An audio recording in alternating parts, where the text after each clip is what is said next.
Welcome back, ladies and gentlemen, to another episode of DiabloCast, your Diablo 3 podcast. What's today? It's Friday, the 7th of April. My name is Dennis Force Duhamel, your host of DiabloCast. With me this week, we've got Kevin Sixon Carlino. Sir, good morning. It is bright and early for you. I'm sorry. That's for sure. I feel like it's the crack of dawn right now. I apologize. I made you get up at, what is it, 8 a.m. your time? Yeah, this is early for me. Must be awful. Really awful. Lots of things happened this week in the world of Diablo. It's weird, though, because it's like a lot happened, but none of it felt too significant. But we do definitely have a lot to talk about. Firstly, we'll be just starting off with a few announcements, including the reveal of the D3 box art and a beta key giveaway next week on Twitter. We'll also then be going into discussion of the class skill progression page, item dies, D3 art at GDC, the Darkness Falls, Hero Rises, minisite, Heroes Rise, Hatred and Discipline, a Demon Hunter short story, the recent changes to Inferno, and then wrapping it up with community news and our Q&A.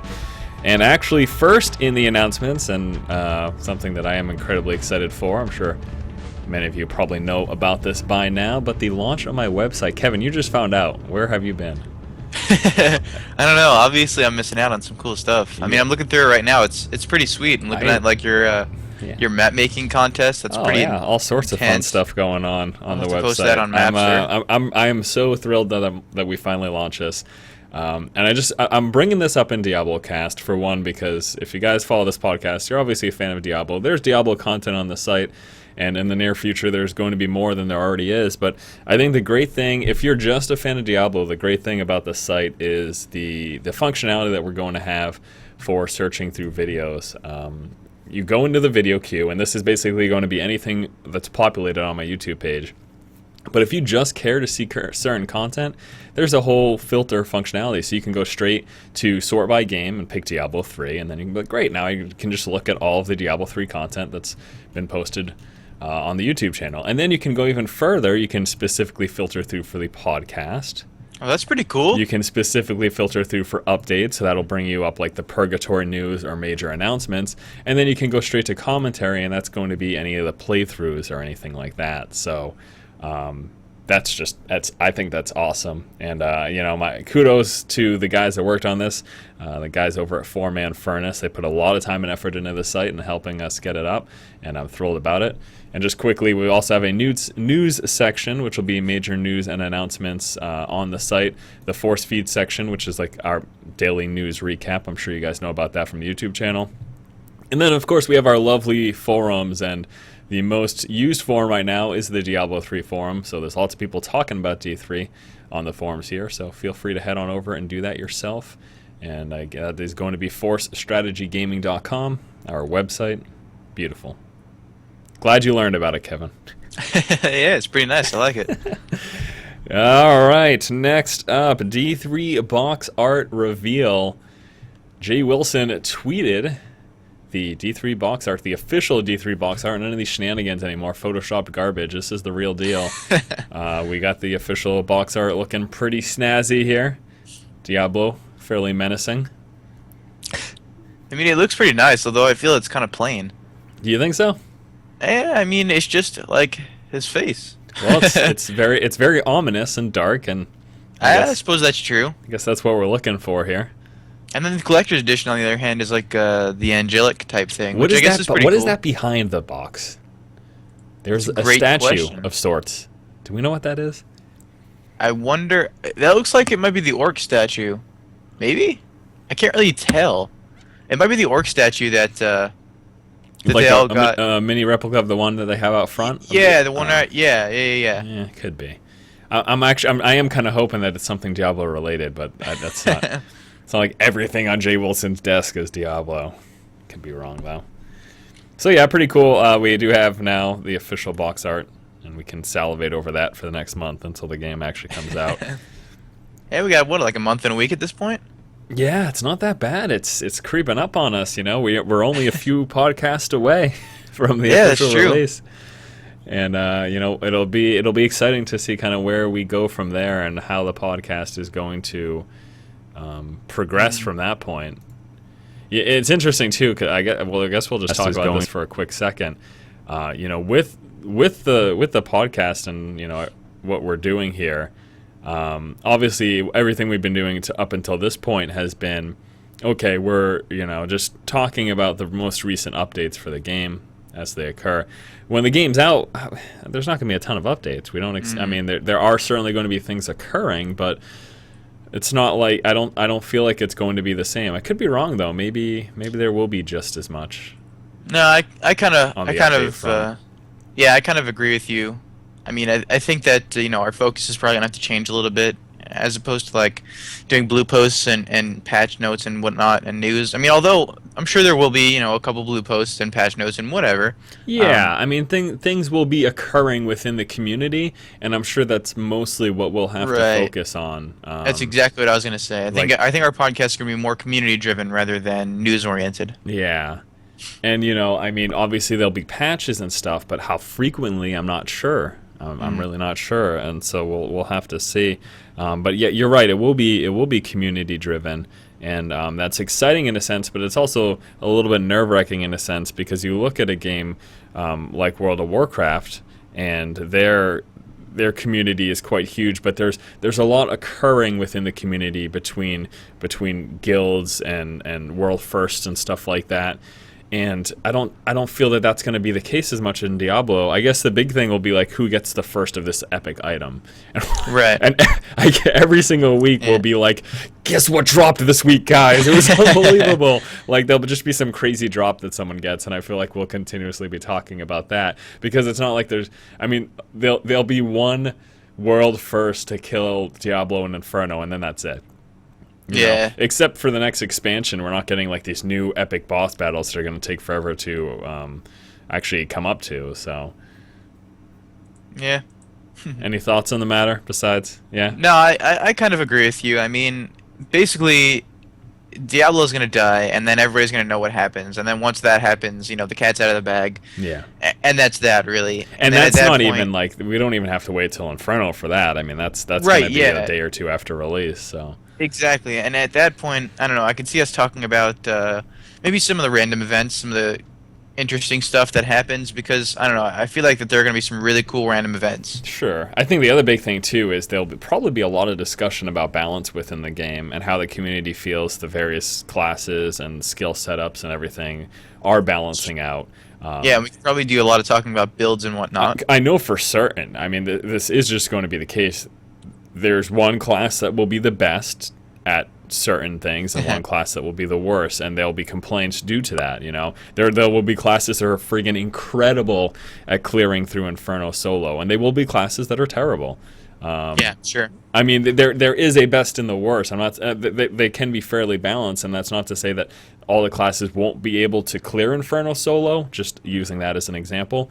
But there will be ones that are better than others, and there will be complaints because of that. So that's just obviously. I mean, that'll happen. And that's just how it was in Diablo 2. I mean, even though Diablo is all about not necessarily being optimal, but just being viable. I mean, there are always the cookie cutter builds. There was the Hammer Paladin, obviously, everybody went with that, and there were specific like Poison and Bone Necro and I don't know, Meteor Sorceress, Blizzard Sorceress, like whatever it is you chose to do. There were always the cookie cutter builds, and then of course there are the fun builds, like Medic Paladin, which is what I did one time, and that was rather interesting. Like I used Holy Boat just because, why not? Prayer, just to see if it would work, and it was kind of cool. Like, and then the fun part was like getting gear that made sense with that character, and it was just like a full support class. I literally killed nothing, but it was fun and it was interesting to think up, Yeah, and the other thing too is like you just gave an example of what was it, the Medic Paladin you said.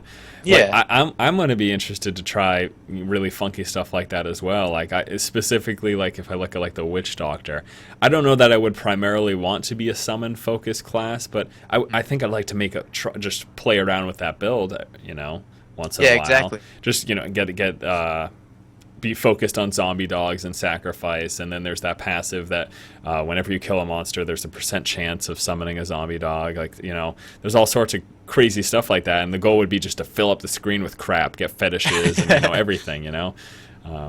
Stuff like that's pretty cool, and that's I'm excited. And this is one of those great things about the way the new skill system works out, is that you're not punished for wanting to try these new things. And I think that that's kind of one of the great benefits to how they're doing the skill system now, and that you are able to more or less freely swap, just momentarily forgetting about the Nephilim Valor system, which will make us not want to swap consistently throughout runs. But even just from run to run, from playthrough to playthrough, if I play this morning right now with you, and then later in this evening we want to get another game, it's like, all right, tonight I'm going to try this build. Cool. All right, let's go. Yeah. And that's great, because it's going to allow us to try those things without having to sink another 60 hours into leveling up a character just to try a new build. Right. Now, I mean, the only thing that I'm relatively concerned about is the size of the stash. Let's say I only have 5 characters, one for each class, and maybe I want to have 1 or 2 builds per class. Well, if my builds are, completely diverse, then I'm going to have 2 different sets of gear for each class, in addition to whatever else, I'm hanging on to for whatever reason. Maybe I want to trade it or throw it up in the auction house. Right. I don't know. I'm hoping that the stash ends up being big enough. Yeah, and that is a concern, because if you're listening right now and you don't know, the stash used to be bigger than it will be at release. They initially planned to have it. What was it cut down to? Is it now down to 3 tabs? I think. Okay. Was it? I'm gonna be think wrong. It was 5 and it was cut down to 3. I'm not positive though. I was gonna say 7 and 5. I'm gonna have to look that up. I don't think it was ever 7. I think it was 5, and I think it's now 3 tabs. Yep, you're right. The stash is 3 tabs in total.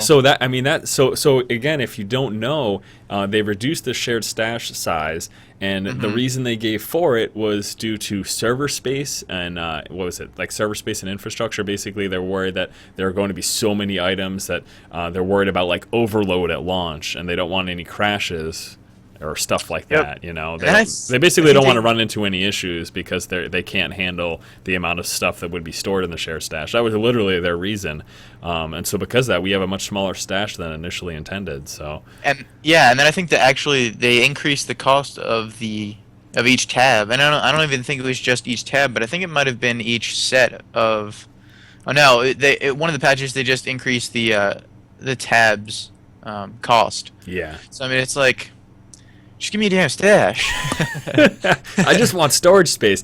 And the thing is now too, though, like we can't mule. Well, there's a character limit, like you said, and we can't mule for extra space really anymore because it's a shared stash. So it's not like I can go on my barbarian to dump some gear and then just for storage purposes, because it's the same. The only extra that you get is the character specific inventory, which is pretty small. Yeah, exactly. You're distracted. You're staring at something, I can tell. Yeah, I was reading somebody telling us that it's hard to listen to people that don't know as much about Diablo as he does. So I was like, well, then go make your own Diablo podcast. Yeah, but Anyway, no. I mean, I did hear what you said. I completely agree. It's because we could technically still dump stuff in their inventories, but like, I don't know. I feel like that'd be a waste of a character slot. Yeah. Well, and I guess that's the thing, really. I don't know. It's interesting. We'll have to see how it all plays out. I mean, it's a pretty hefty amount of storage space, but I think the concern is that a few months to a year down, when we have a ton of stuff, it'll be a problem. And the other thing, too, to keep in mind is that this whole thing forces... theoretically, it forces the use of the auction house. If we're limited in storage space, we're like, what are we gonna do with this stuff? I guess we can sell it in the auction house. That's I guess that's not true. to be a doomsayer here, but I wouldn't be entirely surprised if it's part of what informed their decision to do that. I'm just saying it's possible. It's entirely possible. April Fools. Haha. Took place earlier this week, and Blizzard had a whole bunch of jokes. They introduced Blizzard Kids, Blizzard games made for kids. Then the Supply Depot game. Did you play that, Kevin? I did, actually. I was expecting to be a little bit more than it actually was, and same with the Zergling one, right? Yeah, Fledgling Heroes and Zergachi were also introduced. So a whole bunch of Blizzard April Fool's joke There was actually also a Korean one. It was called The Grandmother. It was a Diablo kitchen knife, similar to the Grandfather, a colossal blade in Diablo 2. And then I think that I couldn't Was really it really a obviously. kitchen knife? I might be taking it a bit too far. Grandma, go make me a sandwich. See if I can pull up the link real quick. Well, it was funny because the part of the description was they used the picture of the mystic holding this kitchen knife. Yeah. So it looked like an old lady. Let me see if I can pull it up real quick. Sorry. No problem. So yeah, I'll just show people here really quickly as well. They did, again, the Blizzard Kids, the most epic learning experience ever. Zergling teaches typing. Reader Ravager, the Westfall Trail. That's funny. Turbo Science Vessel, Strat Blaster. Do you remember? It's funny because I was looking at these games like, oh, this is so stupid. I was like, wait, I remember really stupid kid games when I was a kid too. Yeah, exactly. Like those typing games and everything. I actually think it'd be cool if they really did this. It's not, it's something that I would play, but this would be pretty neat. I mean, this way they could indoctrinate kids into Blizzard franchise nice and early when they're little kids. Yeah, right. Well, I mean, that Zergling one was kind of funny. It was like, speaking Zergling or whatever, Zerg, whatever. I thought that was relatively humorous. And then, I played that. I got through the round twice and realized that there was nothing else for me to do, so I just stopped playing it. I was really hoping for a typing challenge. Yeah, exactly. I was and actually, disappointed. I think the Korean website took it down, so I guess I can't even get to it anymore. It's okay, no problem. But yeah, April Fool's jokes took place. Unfortunately, nothing really Diablo focused. Yeah, I was makes a little me bit sad, ashamed. to be honest.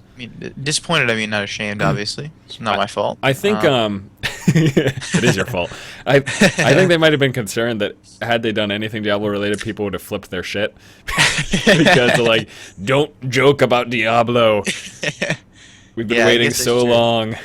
This is not funny." Yeah, I don't know. Diablo fans did the Diablo 3 on the Wii one. That was pretty good. And big props to Cyber Dragon. He's got some artistic talent there. He was able to, really mock up a realistic looking Diablo-based Wii. And it's funny because people are asking me if it was real. Like legitimately on Twitter, there were people saying, "Wait, Force, what's going on? Is this really happening?" And I had to explain to them, for one, no, it's April Fool's. Okay, so figure that out. And the second fact of the matter is, if it were to come to a Nintendo system, it'd be coming to the Wii U, which is the system that's planned to come out at the end of the year. Come on, how would people not realize that? That's silly. That Diablo 3 skinned Wii looks freaking awesome. Oh yeah, that's badass. Props to Cyber Dragon of Diablo fans for his excellent artistic abilities. Congratulations, sir. Enough fooling around though. Let's go on to some real serious stuff. Beta keys. Hey guys, got your attention. Beta keys will be given away next week at the Blizzard CS Twitter. So this is going to be starting on Monday, April 9th, ending on Friday, April 13th, from 10 a.m. to 7 p.m. Pacific time. There will be one key will be posted at random each day on Monday and Tuesday. This is so terrible. Yeah. I'm trying to figure out ways to give away my keys, and it's like the one thing that I can certainly do is Twitter, and I don't want to do that because I know that it'll just be a giant shitstorm. The problem that I have with this is like this is an infuriating type of giveaway to participate in, because you have to spam F5 Twitter all day. Nobody wants to do that. Nobody is excited about doing that. And the worst part is that it's for one beta key. Yeah. Your chances of getting that is so small. Is that am I reading this right? That is really all that it is.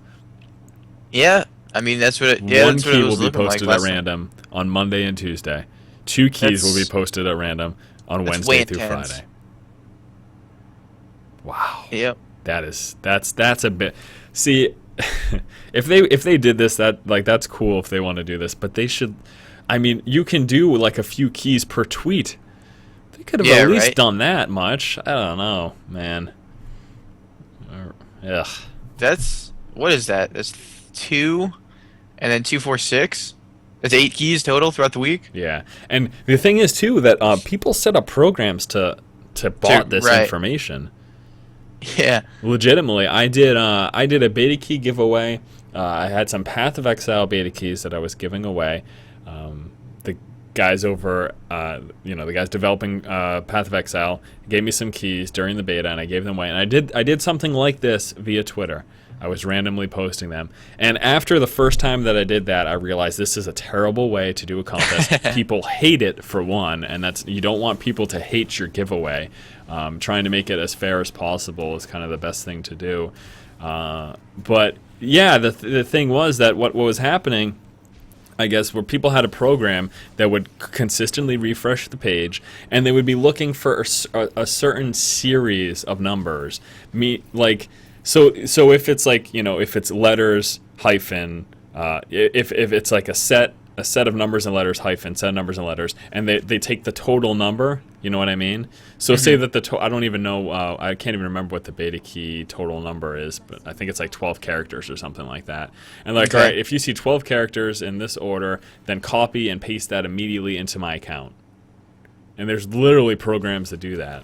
It's bonkers. Did you say That's pretty clever, I guess. Yeah, but I had that complaint. That I mean, it's clever for the people that actually, it works for. Everybody else is pretty screwed. Because they're obviously not going to be able to do it anywhere near as fast. Yeah.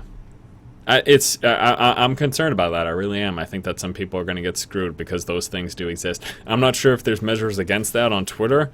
I don't even think so, because Twitter built a whole API that will allow you to do stuff like that.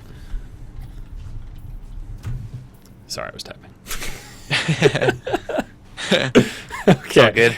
So yeah. Anyways, there are going to be keys given away next week on the @BlizzardCS Twitter account. Your chances of getting them are small, but they do exist. And bots be damned. I believe in you people. Spam F5. Your heart's away. You can do it. Yep. Good luck, everybody. Yeah. Good luck. Good luck indeed. Good luck, those 8 lucky people. Yep. Next up, we'll be talking about class skill progression. There were some page updates for all of the character classes in the game, and this is pretty neat, I think. It's essentially going to show you, as you level up, how you unlock skills and skill runes. So, firstly, let's take a look at the Barbarian, and as you can see, you go from Bash, Hammer of the Ancients, Cleave, Ground Stomp, Rend, level 6.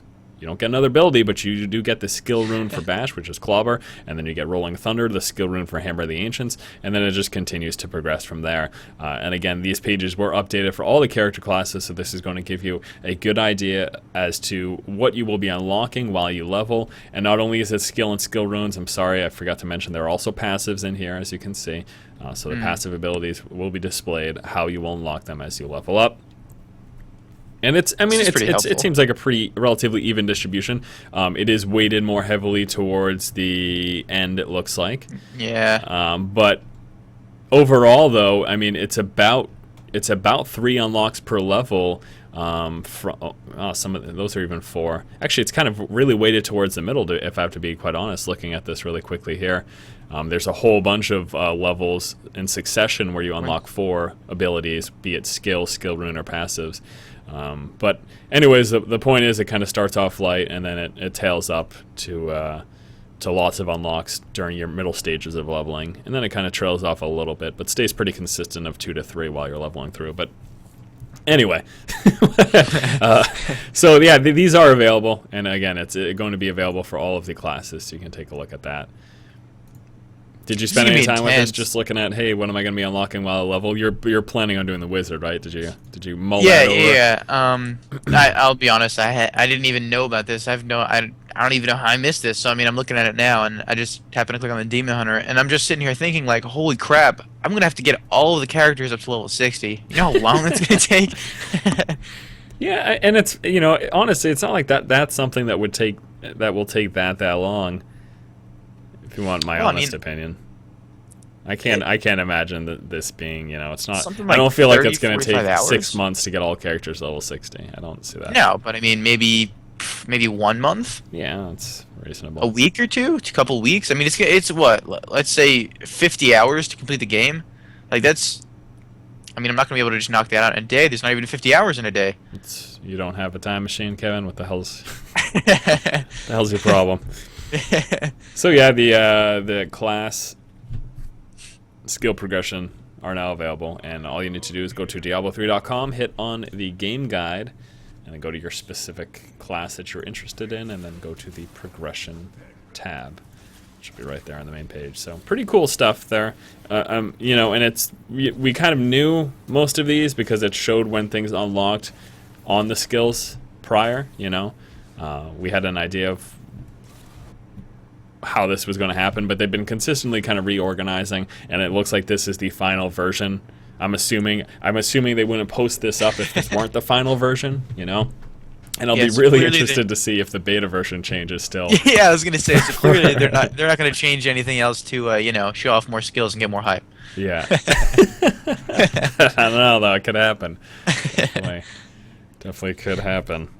Next up, we'll be discussing item dies. There was some question concerning the collector's edition item dies. People were wondering if there were particle effects associated with them, and what that will mean is, some kind of glowy, cool-looking effect.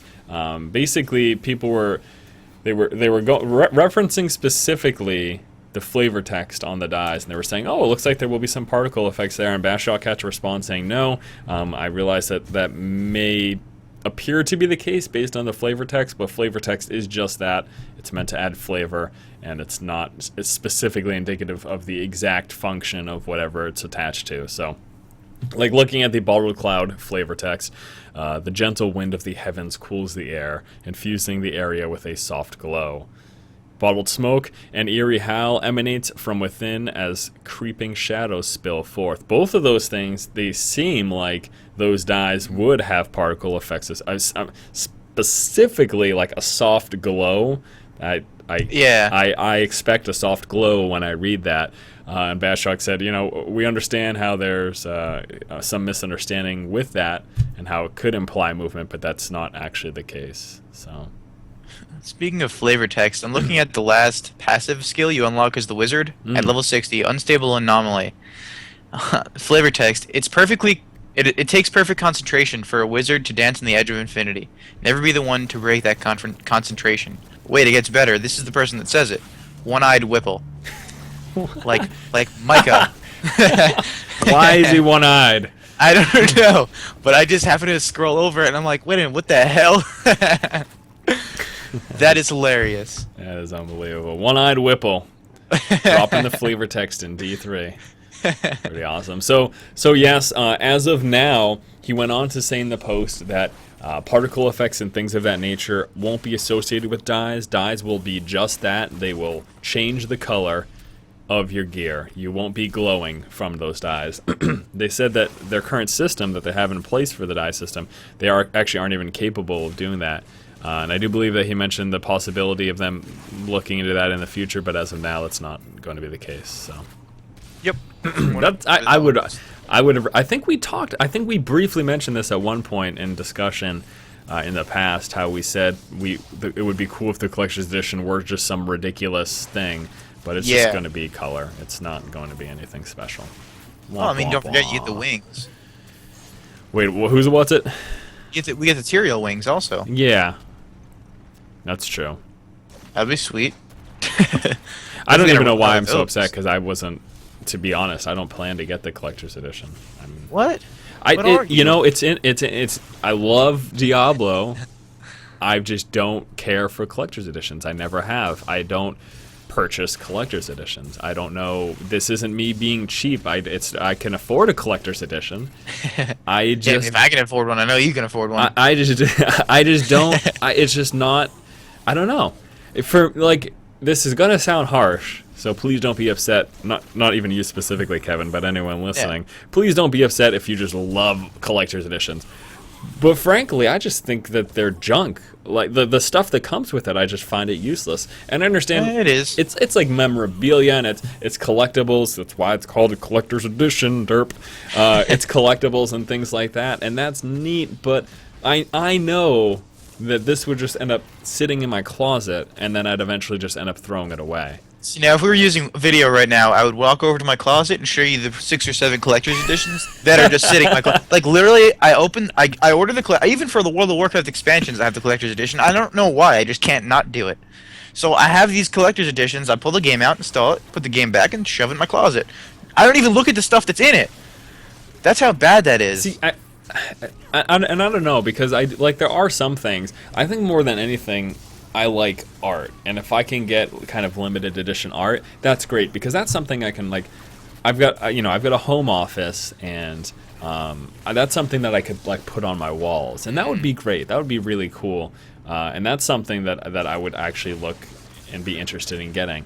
But like these little statues and like USB drives, you know, it's funny because we get the USB drive at BlizzCon. I'm like, this is so cool. And I was like, I haven't used a USB drive in 10 years. Yeah, I mean, I've got so a stack what the of them hell's the point? sitting in my drawer right now. Like, I've got a Blizzard one, I've got a Diablo 3 one from the press event. Like, it's pretty cool, you know. It's the card-shaped Diablo 3 logo. Well, when's the last time you used a USB drive? Right. I don't remember the last time I thought about using USB drive. I'm pretty sure like cloud storage is completely replacing that market. I mean, and not only that, but I think I have a 16 gig one sitting around somewhere.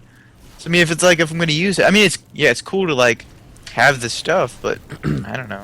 It's not very. And that's just me. Again, I just know myself, and I know that stuff would be cool for the first second. But like, I'm gonna get the game. It's not like I'm gonna sit there like, ooh, look at this awesome USB stick. It's like I'm gonna be playing Diablo. The first thing that's gonna happen is I'm gonna throw that crap on the floor, stick the disc in, and start playing.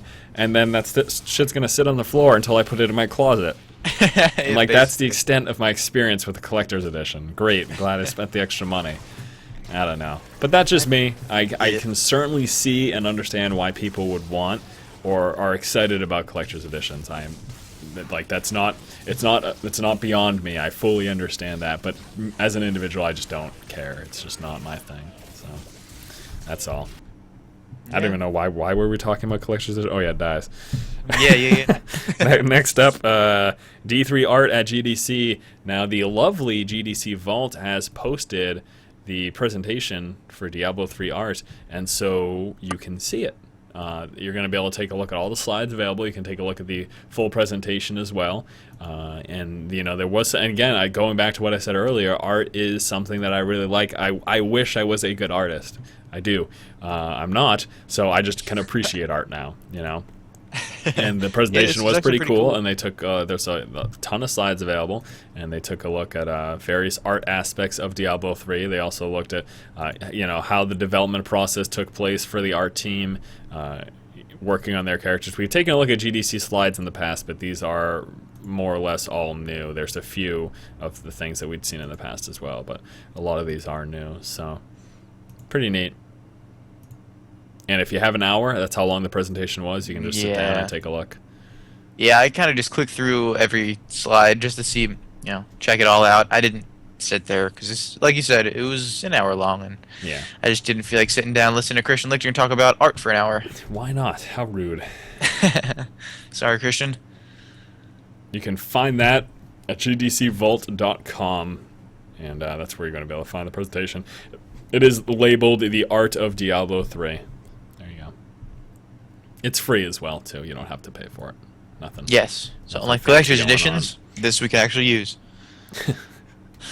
So, I'm sure you know by now. I'm sure you've heard about it or you have seen it.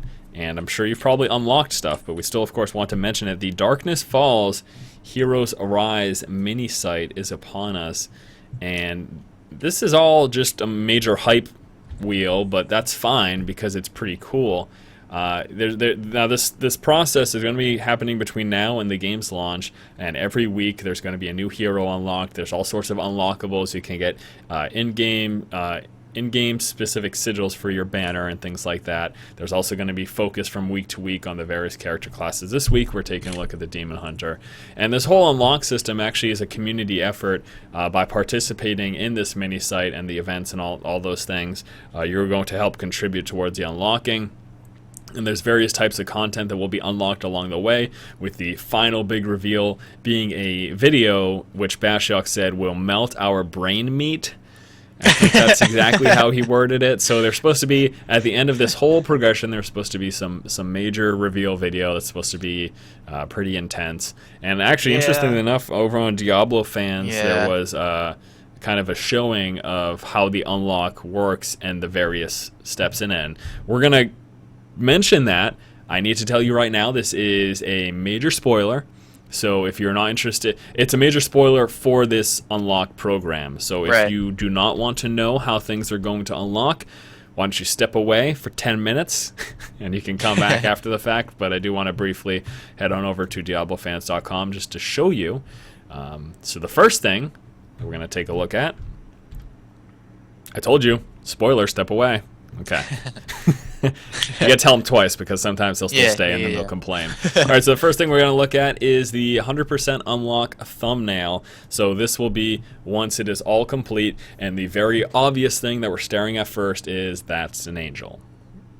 And so whatever this video is pertaining to, the thumbnail that they've selected, is that may be Imperious. I'm not certain. I actually think it kind of looks like that could be him. Yeah. Definitely not Tyrael. I think it might be Imperious. I believe so. Long before the creation of Sanctuary, the eternal conflict between angels and demons raged on for untold millennia. Blizzard Entertainment teamed up with renowned director Peter Chung and acclaimed animation studio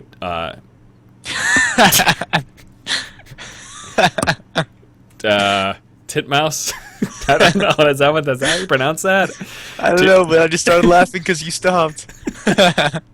So immature sometimes. To create this unique vision of a fundamental moment in the battle between the high heavens and the burning hells. So this video specifically will be taking a look at that conflict, and if you've seen, they have already posted up the intro cinematic for Diablo 3, and a big portion of that is the one of these large battles in the internal conflict, the never-ending struggle between heaven and hell, the heavens and the hells. So that's going to be the final unlock. That's what we'll be taking a look at pivotal moment in that battle. Lastly, we'll be looking at all 5 class sigils. These will be unlocked by participating in the event. So these are things you can unlock now for when the game goes live. And I don't even know that I would care to use any of these, but I think just having them is cool. Yeah. So I think that would be worth it. And then lastly, all 10 unlocks, and these are progressively how things will be unlocking, and you can take a look at this all over again at DiabloFans.com. Starting off with a developer diary, then talk of Diablo 3, the Book of Cain, developer diary number 2 coming after that, then a third one as well, DiabloCast 17, Diablo 3, The Order, developer diary number 4, 5, class wallpapers, and number 10 is more wallpapers. What? I said just more wallpapers. I can see that blowing over not too well. And then number 10 will be Diablo Wrath, long before the creation of Sanctuary, the eternal conflict. Oh, wait, that's what we already read. So the 10th unlock is the video, right? Yes. That's what that is. So. Yes, I can see it getting to number 9, and people that don't read this are just going to rage. Like, what? More wallpapers? Class wallpapers? Derp. I don't even know. You know what it's going to be, too? They're just going to take the wallpaper. Remember how we had this whole big thing, like, like us on Facebook, and you'll get some really awesome stuff, and we got wallpapers, and we were furious. I bet that these wallpapers are just going to be those flipped around. Just going to, like mirror image them, you know? That'd be great. Thanks for that. Yeah, right? I could have done that in Microsoft Paint. So. Now, as far as this video goes, I'm curious as to why they teamed up with somebody else and didn't actually do this themselves. They're busy. I don't know. So just to give you like an idea of how this whole thing is going about, a general overview. They did post up an article just straight on the homepage for Diablo3.com, specifically referencing the Darkness Falls Heroes Rise site. So you have the ability to unlock the 5 sigils, so those will be available when the game launches. On top of that, there's a Mark of Valor system, which is pretty interesting. You can kind of create your own thing and put a picture on it. It doesn't have to be a picture of you, but just a picture with it, and then just show off your sigil. And you can actually be entered in to be the hero of the day, which is pretty cool. I wouldn't mind being the hero of the day. What? I wouldn't mind being the hero of the day. Yeah, sure. And the hero of the day, there's all the contest information right there as well. The unlockables, which are things that we did just discuss. I guess this is kind of end spoiler. Gathering of heroes, and again with this, it's just stating that every week they will be showcasing the various heroes in the game, the character classes, and that's going to include unveilings of artwork and a new video as well as a short story for that selected hero. And then the art contest, we've been talking about the Diablo 3 art contest for a long time. It's finally here, and with it there are prizes associated as well. So we'll actually finally get to take a look at some of that art, and people will be participating and all that fun stuff. So it's cool, it's great. There's nothing like, oh, this is a brand new system in Diablo we're so excited about. And it's funny too, because I had a bunch of people commenting on my videos or sending me messages like, Forrest, why aren't you making any Diablo videos this week? There's so much that happened. And I'm just thinking, yeah, but no. Yeah. Because it's like there's a okay, I'm going to make a video that says, hey, there's a new website. Like, I just, there wasn't anything groundbreaking. This is all, this is all hype. This is all them building up the game for the game's release. This isn't anything that necessarily that's like super new for us to see, except there will be some videos and stuff, but I don't think we're going to be learning much more about the classes, except for maybe story-wise, lore-wise. I don't think there's going to be like new gameplay features revealed at this at all. This is all kind of so if you're a big fan of lore, this is a great event to be taking place for sure. Were you adding something? I thought you were saying something. Yeah, I was just going to they basically released a short story for the Demon Hunter, and what they're doing is they're going to talk a little bit about the backstory of each class. Mm-hmm. And I'm getting ready to read this Demon Hunter story, and then I noticed it's like 35 pages. Hatred and Discipline. Yeah, that's actually the next. I don't have the next 4 hours to read this. That's the next thing in line for a discussion, so we will hop right into it. So with this whole thing, again, they have released the Demon Hunter short story, and it is not a short story. It is. Yeah, seriously. I guess if you're comparing it to a novel, no, it's pretty lengthy. Honestly, there's a fair number of pages here, and. When you hear short story, I thought like, okay, I looked at this first page and it's like, okay, this is a nice short story. And I realized, wait, there's a lot more pages. Okay. Yeah, and I saw it, and then I'm like, well, wait a minute, I can download it as a PDF. But this is awesome, really. This is I can't believe they're giving out this much lore content. So there's quite a few pages of text here for this Demon Hunter short story, and if you have some time on your hands, feel free to read through it. I mean, it's definitely pretty cool, and then if you think for 5 classes, it's going to be like a solid 150 pages, but 150 pages, that's a short story? Again, I mean, the great thing is, though, this is really good for people who really like lore, and it's really good for people who don't know much about the game. This whole event, the minisite, and these stories. I mean, they even, like, they put up a post that said, I laughed at this, I really did. The Demon Hunter revealed one day ago. This was posted. I was like, 2009 or when was the Demon Hunter? Was it 2010 that Demon Hunter was revealed? Yeah, I think it might have been in 2010. That was when I was like, you guys are a bit late. The Demon Hunter reveal happened a long time ago. Yeah, right. but yeah, no, this is great for lore people and people who are new. Other than that, probably not going to get too much out of this. I would say the one big thing, if you want to unlock those sigils for release, I would participate, and you're going to want to probably see the video as well, which will come at the end, which will probably be like a week or so before launch. Yeah. They say that it's all based on participation of people, but they have full control over this whole thing. So I guarantee, say it was progressing faster than they desired, they could just hold it back until they wanted to release it. And I'm looking at it and I'm wondering, like, I think we're still at 0%. Yeah, people also haven't been getting confirmation emails that they've been participating, and like even the FAQ on this whole thing said that they were supposed to be. So I think there's just a little snafu right now. I'm sure, I don't know, they're just aggregating all the data or something, and then eventually they'll start the progression. Again, it just goes to show you, like, people are participating in it. There's no way it's at 0%, but Blizzard has full control over the whole thing. So yep, it's they can do whatever they want with it. It's just how it is. So yes. Next, pretty big stuff, to be honest with you. I mentioned this in Purgatory earlier in the week, and I know people have been wanting some discussion about it, and this is the place for it to happen. Inferno got a pretty decent change. It's no longer going to be flat progression. And what that means is their initial plan with Inferno was that you would go in at level 60 once you have some gear, and from start to finish, Inferno would be the exact same difficulty. All the way through, 100% Inferno, the difficulty would be the same. I think that, the bosses obviously would be would be harder than random zombies that you would encounter. Yeah. But the difficulty would be the same, and that has now changed. There is now going to be a progression.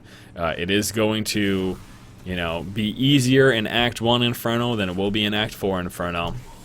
And with this, there's been a lot of concerns, and I understand those concerns, because the whole idea of the Inferno system was that this was supposed to be super mega hard.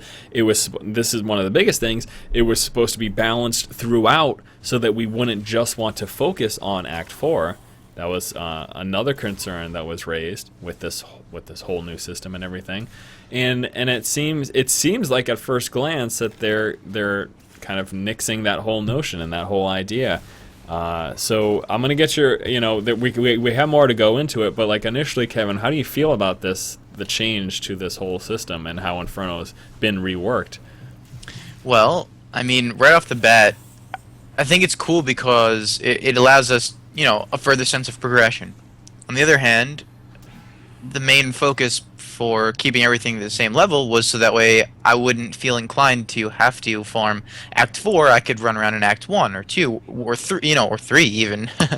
Basically, the whole point was to allow me to run around throughout the game wherever I wanted to enjoy myself. Yeah. If I thought Act 3 was the coolest act, I could farm there, and I would still get the same items I would get in Act 4. No problems, and that was that.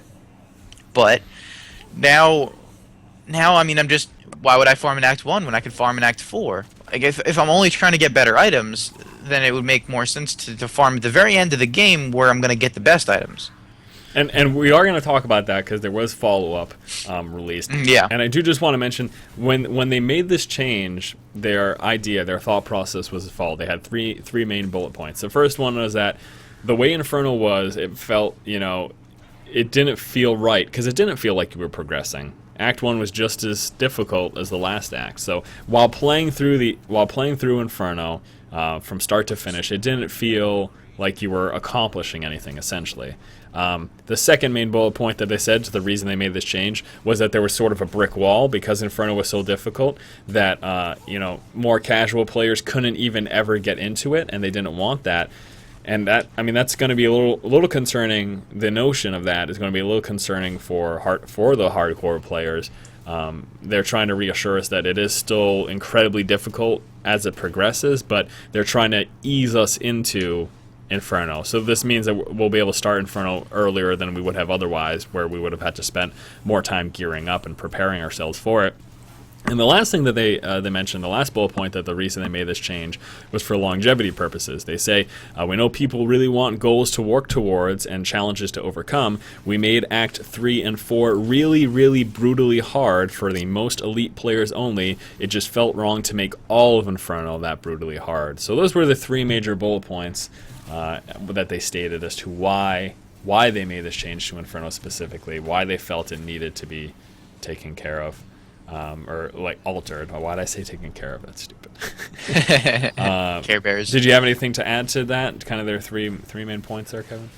I could have sworn I remembered reading that Act 1 won't be getting easier, is what Bashak said. Well, yeah, what happened was a few days ago. This took place, I think it was over the weekend. Again, I did talk about it in Purgatory, and this was literally like 5 minutes after we finished our podcast last week. That's right. So last week we finished our podcast. That Inferno post goes up. Everyone's talking about it, ranting and raving, giving their sides for or against. And then just a few days ago, 3 days ago, Bashak posted a response, kind of point by point addressing people's issues with it. One of the big things, obviously, is that people are now concerned that you won't want to play through the entirety of Inferno to farm gear. You will want to go to Act 4. To that point, he says item pools are not limited by act or boss or anything like that. While you'll have a better chance to get better items in Act 4 Inferno, you could get those items in Act 1 or even Hell. And, that's true, but everyone's gonna want to take their best chance. Why would you? Right. Why? If you're not focused on the item hunt, then you don't care. If you're just playing because I want to beat Inferno once, then it doesn't matter to you. You don't care at all about that. But if you're playing specifically for gear, yes, you're going to give yourself the best chance. Yes, you're going to farm Act 4 Inferno, and yes, you're going to do it with a full buff of Nephilim Valor.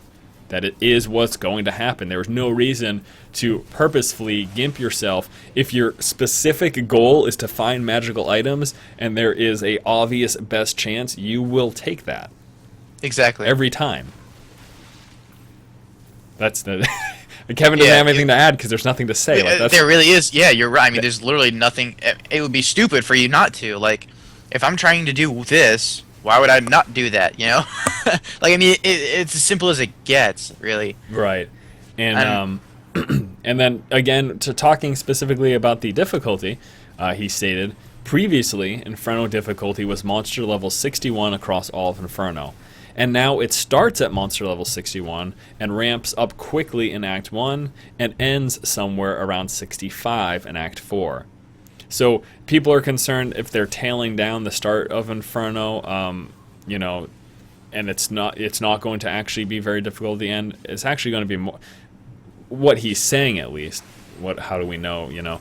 yeah, But based on what he's saying, it is going to actually be more difficult than it was previously. So that's awesome. I see what he's saying. Basically, yeah, you're gonna have a better chance of getting items in Act 4 because everything's level 65, but it might be more efficient to kill level 61 mobs because you'll be able to kill them faster. Until you're geared, yeah. Yeah, that's very true. Once you start to get geared and you're breezing through everything, and that will happen if you're not Eventually, familiar with the Diablo franchise, if you didn't spend much time with Diablo 2, you'll eventually get geared to the point that you are one-shotting most things. Right. You know, so and once that happens and you're still doing your item hunt, then you're going to be going. But that's very far down the road, and actually Bashok has even stated with his infinite wisdom that I'd Whipple. that people are betting that it is going to take many months until someone beats Inferno. So much for my live stream from launch date to Inferno defeat. I'd be live streaming for months. Yeah, that'd be pretty intense. Yeah. I hope. I don't know that. Nothing against Bashok or the game developers or people playing the game, but it's been my experience that gamers are more hardcore in nature than the people working on the games, and they tend to, surprise them in terms of what they can do. I know I won't have the time to rush through Inferno because just the nature of making videos takes up so much time. Yeah, I'm obviously going to be covering this stuff, but I bet you people are going to clear it a lot faster than they think they will. I'm not saying it's not going to take a long time. I hope it takes at least a month until someone beats Inferno. I just don't know if that's. I think that I could see it happening faster. Yeah. So, next bullet point: a flat Inferno of monster level 61 had a small curve of difficulty, and once I was over, you had nothing else to progress and no reason to. And that I do understand. I do understand that, once you're finally, because this was something that I was concerned about. You're finally ready to go into Inferno. You have acquired your gear. You feel like you have the proper spec, and everything is great. You go into Inferno, you start killing stuff, and then nothing changes until you're in Act 4, and everything's just exactly the same. I can understand how that would be boring. Like that makes sense to me. Yeah, I completely agree. Which is, and I mean they must have just changed the focus of Inferno. Because originally it was, well, yeah, we want everything the same, so that way you can choose where you want to farm. It makes the whole game farmable. You don't have to worry about, well, I have to get to Act 4 so I can farm at the end of Act 4 because that's where the best items are going to drop. You can, maybe I like this one particular part of Act 2 because it looks really cool. Well, I can run around there and get the best items, just as good items as I'd get anywhere else. Right. So, I mean, they basically just changed their focus on what Inferno was supposed to do. Yeah. So. And it's fine, I guess. I don't know. I guess it's fine. And with the new game, they want there to be new things and new things to be excited about. I feel though that since Inferno is progressive, that they could have just made this hell. Right. And now, they could have just scaled everything. They could have just spread this difficulty level amongst that.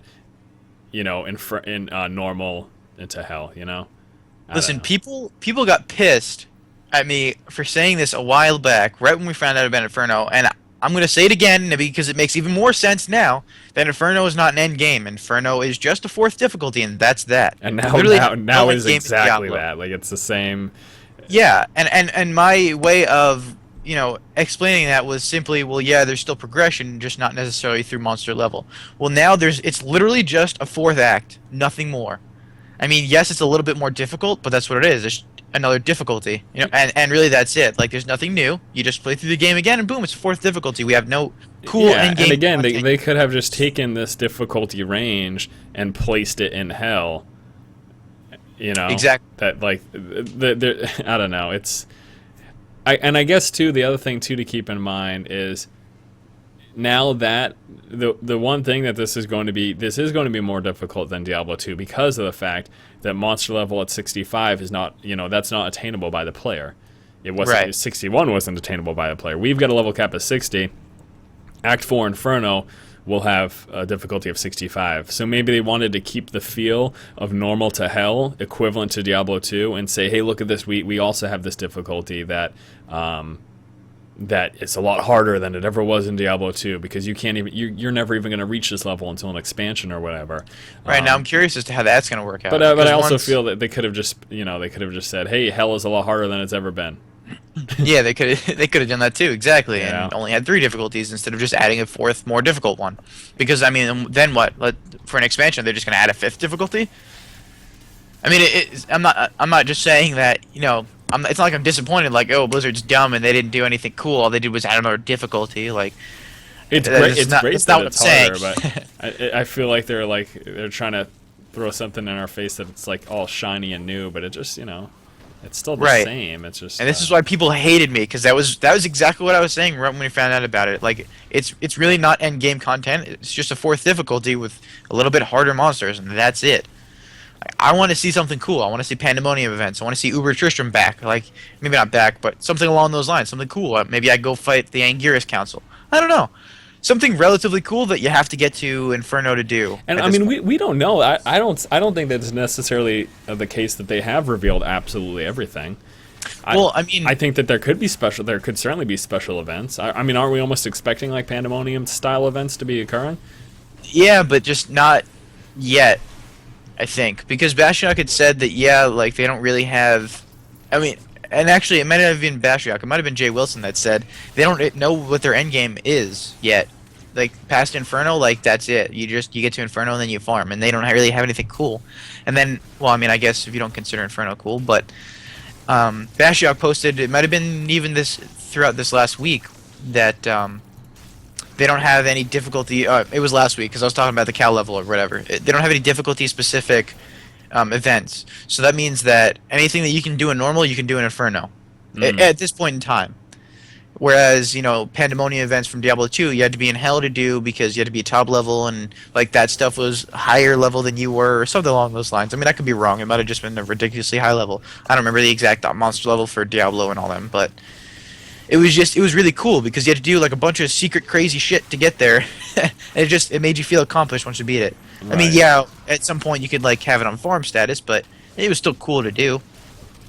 And I mean, we expect this to happen with Diablo 3. I guess just not from the get-go though. So. Yeah, exactly. Yep. And that's that. Inferno's got to change. I guess the really positive thing to take from this is that they have made it more difficult than it was initially intended to be. They've made it a little more accessible on the front end, they've said, but they haven't at least made it feel like a brick wall so much.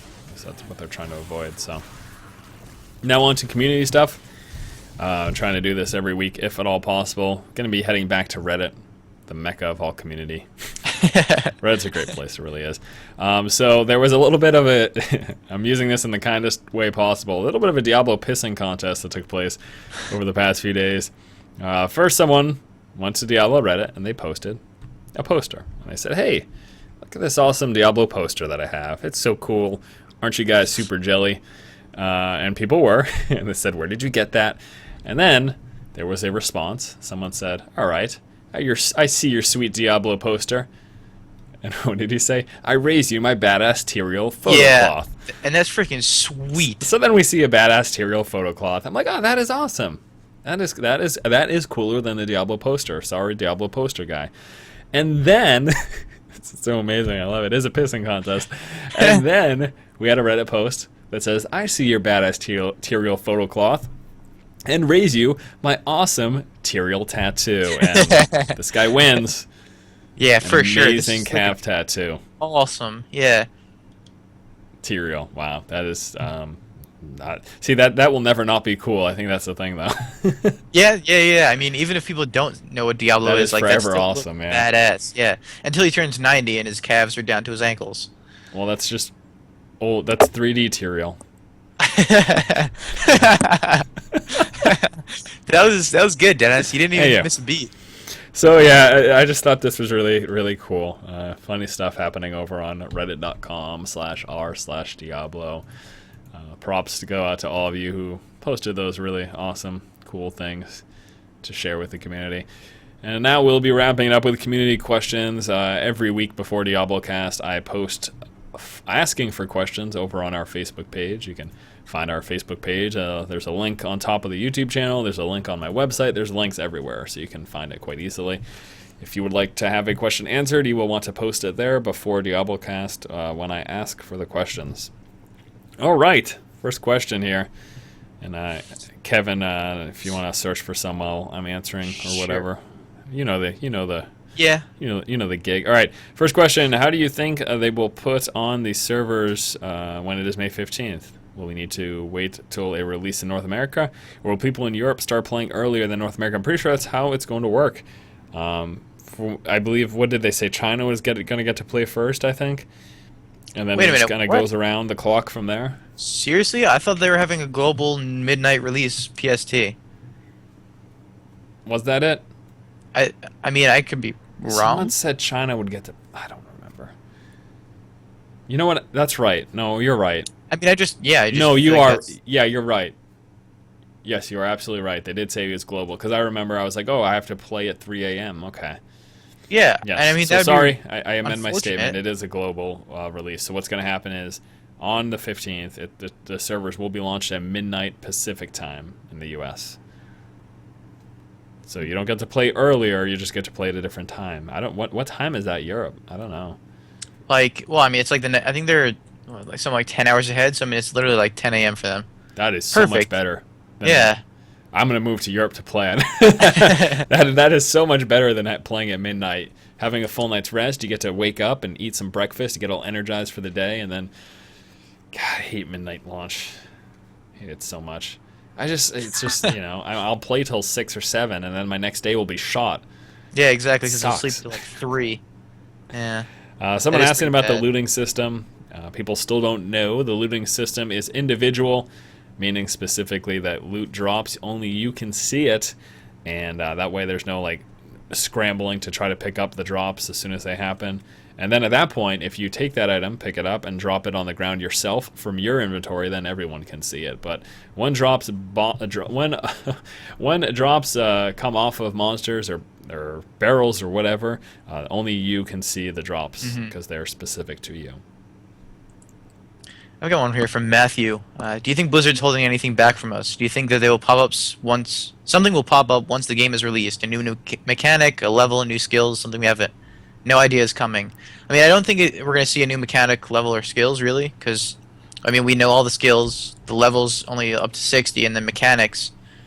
I mean, I guess if they introduce a new mechanic, like it would be completely blindsided. I would be blindsided. Well, I mean, obviously. think that there will certainly be things within the game Yeah. that we do not yet know about, special events and stuff like that. Definitely. But, Because I mean, they can't tell us everything, obviously. yeah. But no, Kevin's right. For mechanics or systems, that's not. We know what we're getting. I'm fairly confident in saying that. So. Yep. Do you think anyone will reasonably be able to finish Inferno on their first try with a hardcore character, with all Blizzard warnings about how difficult it will be, especially with the increase in difficulty from level 61 to level 65 in Act 4 Inferno? It's in their first try. I'm wondering what he means on their first try. I think that if you're super cautious, it's going to take you a hell of a lot of time. Yeah. Inferno is going to take you a lot longer than softcore because you have to be more cautious. You can't just goblin charge, Yeah. I think that's the official term. That's what That's what clever. me and my friend. I remember playing the original Halo on the hardest difficulty with my friend, and that's what we did. Like, we'd come up against super packs of elites, and we would just goblin charge. We'd suicide in and throw grenades, and then die and replenish our grenades and do it again. But you can't do that in hardcore. in Diablo, you don't have that option. You have to be slower. You have to be more cautious. And yes, the fact that difficulty was raised to level 65 Inferno, I think you'll be able to do it on your first hardcore character, not on your first try, though. Like, you're going to have to run multiple times. That's Yeah, exactly. I don't know if That'd that's be what he's pretty intense. implying, though. I think he might just mean on their first character, but you're not going to be able to do it in one fell swoop. That's not happening. Unless you want to play for a solid month or so. Yeah, if you're going to play for a month straight, then yeah, you can get the... If you do that, Congratulations. my hat is to you, sir. Yeah, so... Yeah, but it's gonna take a lot of time, and again, Inferno just takes longer. There's no two ways about it. You have to be more careful. If you're not, you're going to die. So. Yeah, definitely. Man, I actually have a really interesting question from Demaro and the Diablo Fans IRC. Cool. What are you guys wanting from Endgame? A WoW-style loot exclusive Endgame bosses, or something along those lines? And how do you envision it? Now, I mean, we were just talking about this for minute or so about Endgame, and obviously, I mean, having some kind of pandemonium events would be pretty sweet, you know, where you have to get some kind of, you have to do certain things, like collect, you know, keys of different nature, and I thought the whole system was cool, because it made me want to go to different parts of the game and farm different parts of the game, parts that I normally would not have farmed previously, right. Which was nice. Like, the how they implemented it was cool, like, it was a great idea. Now, there are some other things that I think would be really cool, and number one, I think, we may have even talked about this a while back, would be some kind of infinite dungeon. I think that'd be awesome. What do they do? Is that gosh, did they do that in the initial Torchlight? I mean, well, yeah, Torchlight is basically the entire game is just an infinite dungeon, really. I mean, well, no, right. I think there's like 60 levels or 30 levels or something like that. I didn't play through the whole game because it was kind of boring. Because it was like, I think I remember there was a part of the game that had an infinite dungeon. There was a couple action RPGs. I think I don't remember if one of the Dungeon Sieges also had that. I can't recall right now. Possibly. Dungeon Siege was freaking awesome. Yeah, Dungeon Siege was pretty cool, honestly. I really liked the first one. I didn't spend too much time with the follow-ups, but I just remember the first one. Like, I got to like this chicken level or something like that, or disco level, and all kinds of cool. Like I got a pimp hat and so much crazy stuff that I'd never seen before. You know, and I want to talk about this just for a moment. Well, I'll try not to spend too much time on it because we're a little bit over an hour right now. But I just want to talk about Torchlight 2 and Diablo 3 and everything like that. So if you don't know, I mentioned last night in the Force feed that over at PAX East, the guys at Torchlight 2 said that they plan to launch the game about a month after Diablo. So their game plan is, all right, about a month after Diablo launches, we're going to launch the game. Now, in their eyes, and this is certainly true, they're really kind of trying to push their features that Diablo doesn't have, and those features are the ability to mod, the ability to play offline. You know, they have LAN. All those things are things that Diablo 3 will not have. And so I think the modding is probably kind of the biggest thing that people would be excited about. But when Torchlight is a cool game, and I liked the first one, but I didn't spend a lot of time with it. I didn't spend as much time as I did with Diablo. I don't know if it's the gameplay. I don't know if it was the looting system. I don't know if it's the visuals. I don't know exactly what it is. I just did not find it as thoroughly entertaining and wanting to play it as much. Now, Diablo 2, it's been a long time since that game was initially released. If I almost feel bad, and I don't want to belittle the company at all, but honest to God, if Torchlight 2 came out in January or February of this year, so many people would have bought it waiting for Diablo 3. Yeah. So many people. And it is going to be a much harder sell after Diablo 3's launch. They can't not know this. It's their game, it's their baby, they love it to death. I'm going to play it, I'm sure it will be enjoyable. I won't play it as much as Diablo 3, and maybe that's biased and you can call me a Blizzard fanboy, but I'm going off of past experience. I think that's reasonable to say. I played Diablo 2 much more than I did the initial Torchlight. So based off past experience, I'm assuming it's going to be the same here. I mean, Diablo 2 came out way before Torchlight, granted, but I mean, Torchlight 1 came out without even multiplayer. Yeah, but I guess the thing is, like, and that was the other thing too. I don't understand why they didn't have multiplayer in the first game. I mean, obviously, like maybe they just couldn't. They didn't have the development time to implement it or the money, and that's fine. But the fact that they didn't realize that was super important. I don't understand that. But yeah, it just I tell you, man, if Torchlight 2 came out in December, I would have bought it and I would have played it a ton.